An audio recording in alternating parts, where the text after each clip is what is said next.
Сиз ушул мамлекеттин акыйкатчысы катары ушул биздин мурунку өлкө башчысы Алмаз Шаршеновичтин бүгүн ошол кишинин абалынан кабар алдыңызбы? Ал киши бир айтат ооруп жатат, сыркоолуп жатат, бир айтат укугу чектелип атат деген нерселер айтылып атат. Ошол кишиден кабар алдыңызбы?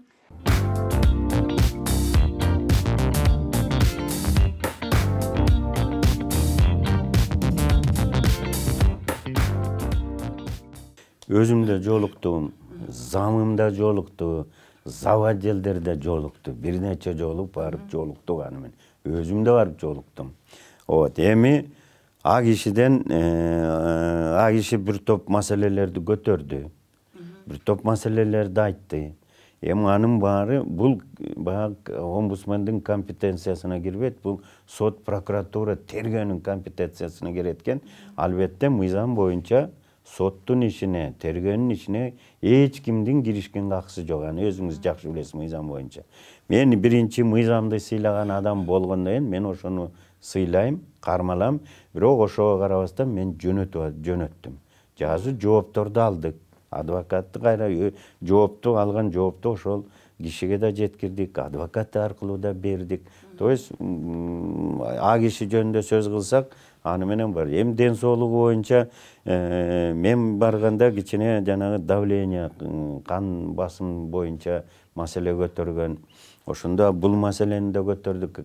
Врачты камсыз кыла, врач карасын, врач бар экен, анысы деле карап аттыр, дежурный фельдшер да бар экен.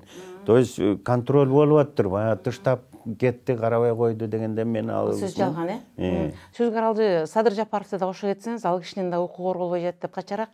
Тиги бүгүнкү күндө өзүңүз көрүп атасыз да, тиги бардыгы эле ошол маселени козгоп, биздин бүгүнкү мамлекетте таптакыр башка көйгөй жок, бир эле Садыр Жапаров абакта жатып, бардыгы артка кетип атат деген пикирге да келип жатышат. Ошол боюнча айтып кетсеңиз. Эми Садыр Жапаров менен менин кызматкерлерим бир 3-4 жолу жолугуп, мен бир 4-5 жолу жолуктум го өзүмчү.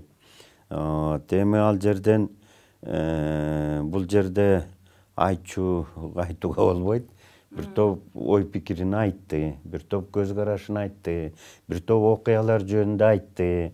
Мен ага жооп бердим. Ал менин алдымда койгон, омбудсмен катары койгон маселелер боюнча мен прокуратурага кайрылдым, парламентке кайрылдым, то есть мындайча сотко кайрылдым дегендей тиешелүү жоопторду алдым. Мен айттым, моуреки силердин компетенцияга кирет экен.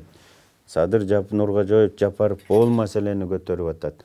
Атамбаев Алмазбек Шаршенович моуну көтөрүп атат. Өз учурунда Бекболот Талгарбекович муну көтөрүп атат. Марат Султанов мурдагы сот билесиңер, городской сот ал момундай көтөрүп атат деп, ушулардын баарын мен басып алып отурган жокмун. Буларды берип иштеп жооп берсе, эмне үчүн могул жоопко жакшы жооп берген жоксуң, кайра карап бергиле деп мына жолугуп сүйлөшүп, бул иш постоянно жүрүп атат. Мындан келди бул омбудсмендин ишинде, акыйкатчынын ишинде бир топ коомчулукка айтпай турган, ички арада жүрө турган иштер бар экен. Ал боюнча сиз көп коомчулукка айта албайт экенсиз, анда ал эми коомчулук ошону талап кылып жатат, бардыгы ачык айкын болсун деген.